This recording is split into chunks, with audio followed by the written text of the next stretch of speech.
Chers compatriotes, bonsoir. Certainement bonjour, ça dépend de l'heure à laquelle vous nous suivez. Le pays est endeuillé. Je suis très triste de vous annoncer cette mort injuste imposée à la population de la cité des Cassines.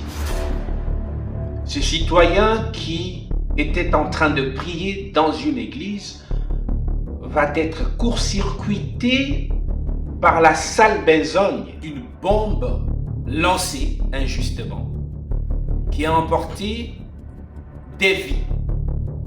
Et les statistiques de l'armée loyaliste, ces bilans, voudrais-je dire provisoires, fait état d'une dizaine de morts et une quarantaine de blessés, si je ne me trompe pas. Ces Congolais morts pour rien alors qu'ils n'ont rien à voir avec ces conflits qui sévissent. Qu'est-ce que le Congo n'a pas donné, mes chers frères? Pourquoi subissons-nous cette injustice de la part de la communauté internationale? C'est le Congo qui s'est fait l'enfant docile de la communauté internationale, qui accepte de recevoir des réfugiés rwandais. Sans savoir que ces gestes fraternels devaient nous coûter pendant des décennies ces génocides qui se passent au vu de la communauté internationale qui a pourtant choisi l'option du silence. Parce que se retrouvons au travers de cette crise injuste imposée au Congo.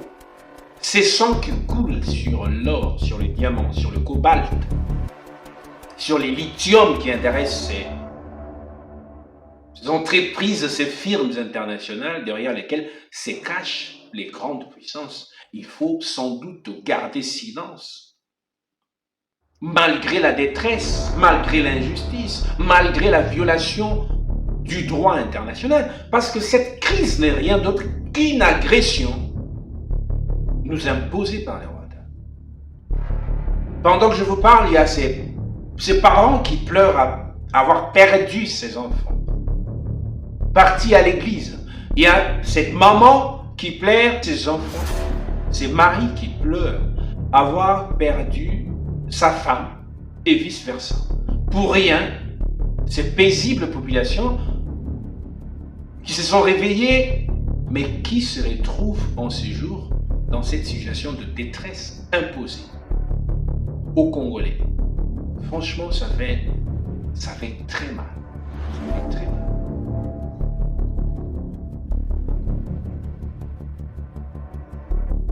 L'armée nationale congolaise déclare avoir mis la main, fort heureusement, sur l'un des initiateurs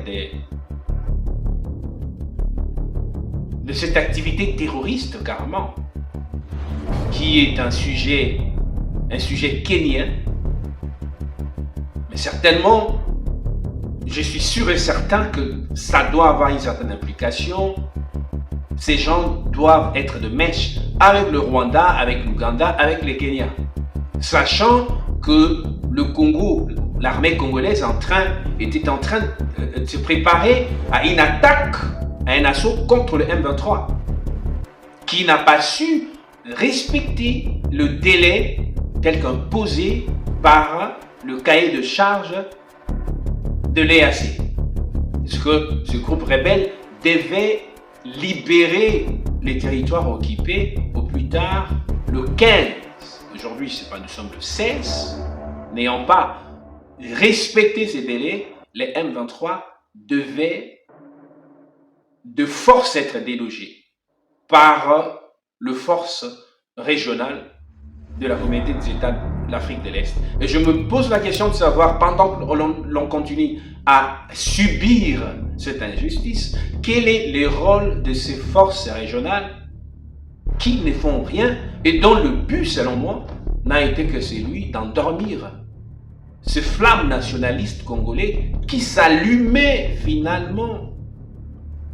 Et pour la première fois, les Congolais fédérant tout autour chef de l'État, a dit non à l'agression rwandaise. Et cela a fait peur à la communauté internationale. Distinctement, Mungala, Mukongo, Muswahili, religieux, les Congolais se sont réveillés pour dire non, puisqu'on en avait marre. Et il fallait à tout prix une manœuvre de diversion qui n'est autre chose que cette intervention de la communauté des États de l'Afrique de l'Est, venue soi-disant pour taire l'agression rwandaise. Mais elle ne fait rien jusque-là. Parce que la honte était sur la MONUSCO. Les Occidentaux ont compris que la honte était sur la communauté internationale. D'avoir travaillé au Congo pendant des années, mais sans aucun changement. La situation continue pourtant à perdurer. Et il fallait carrément déplacer la honte vers une communauté régionale africaine. L'EAC venu, aujourd'hui, n'arrive à rien faire. Je vous dis, l'objectif était par là, empêcher aux Congolais de pouvoir procéder à l'autodécouverte parce que nos forces militaires avaient de l'emprise sur le M23. Ils prenaient de l'ascendance contre ce mouvement rebelle. Et il fallait à tout prix créer une manœuvre de diversion qui va empêcher aux Congolais, aux militaires congolais, de pouvoir se découvrir. Parce que les études menées par tous ceux qui profitent de ces conflits faisaient état du fait que l'armée congolaise n'allait pas résister. Mais ils ont été surpris par cet enthousiasme militaire, cette détermination de nos forces qui, malgré le fait qu'il y a ces régimes de notification, qui nous a privés de armes même, le Congolais a résisté. Il fallait à tout prix étouffer cette veille, cette prise de conscience, cette autodécouverte, en nous amenant une action extérieure qui devait nous faire croire que, mais justement, s'il y a la paix, c'est finalement à cause de la communauté des États de l'Afrique de l'Est. Mais qui pourtant ne fait rien. Monsieur le Président de la République, vous avez encore la chance d'avoir la population tout autour de vous qui vous soutient, qui comprend ce qui se passe à l'Est. Je vous prie, et fort heureusement nous avions appris que des actions militaires seraient menées pour attaquer les M23 qui n'a pas su respecter le délai et les cahiers de charges de la communauté des États d'Afrique de l'Est. Avant-hier, quelques responsables, c'est des informations que nous avons en notre possession, qui nous disent que les responsables du M23 étaient partis voir messieurs le président Uhuru Kenyatta, sollicitant de sa part une prolongation de la date prévue pour les départs du M23 sur tous les territoires autrefois occupés. Et le président Uhuru Kenyatta va appeler son homologue congolais pour lui demander si cela était possible, mais M. le Président de la République a dit non. Donc on comprend finalement que tout ce qui a justifié de cette action régionale, c'est en fait la diversion. C'est distraire carrément le peuple congolais, distraire le président de la République. Il est plus que temps pour que cette histoire cesse. Allons-y avec la guerre. Si sous le régime de la notification, on a pu résister à cette injustice, mais pourquoi pas le faire qualitativement pendant que le pays dispose actuellement de tout le moyen pour acquérir les armes. Je présente mes sincères condoléances à cette population qui vit sous l'émotion après avoir vu des Congolais perdre leur vie pour rien. Je vous laisse ainsi suivre ces discours de la part du porte-parole de l'armée qui vous présente la situation telle que vécue dans la cité de Kasindi. Je vous remercie. La cité de Kasindi, située à plus ou moins 80 km de la ville de Beni, est en deuil ce dimanche.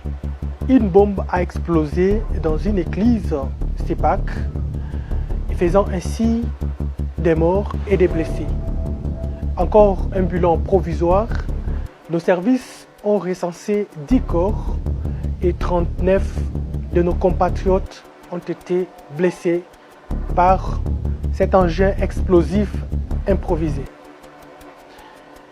Après les enquêtes sur les lieux, les services de sécurité ont réussi à arrêter un sujet kenyan qui est impliqué dans cette macabre situation. Tout est clair, il s'agit bel et bien d'un acte terroriste perpétré par les terroristes ADF-MTM qui a subi des pertes dans son rang dans plusieurs champs de bataille par les forces armées de la République démocratique du Congo. Vous êtes sans ignorer qu'avant les fêtes de fin d'année, l'armée régulière avait lancé un message à sa population, les appelant ainsi à la vigilance, parce que nous étions en possession d'un renseignement sûr que, suite à ces pertes enregistrées dans ce rang, les terroristes sont en train de planifier des attaques dans des agglomérations ciblées. Nous avons pris des mesures sécuritaires pour que cela n'advienne pas. Mais hélas, aujourd'hui, un ADF a déposé une bombe dans une église et à l'issue, nous avons perdu nos compatriotes. Tout en compatissant avec ses compatriotes, l'armée régulière lance l'appel à la population de prendre conscience que nous faisons face à un mouvement terroriste. Nous demandons du calme et de comprendre qu'un seul terroriste vivant constitue vraiment une menace. Nous demandons à la population de continuer à nous faire confiance et à être très serein pour en finir avec ces terroristes. Le terrorisme aujourd'hui dans le monde, c'est une menace et nous sommes obligés, chacun à ce qui le concerne, de faire le nécessaire pour en finir.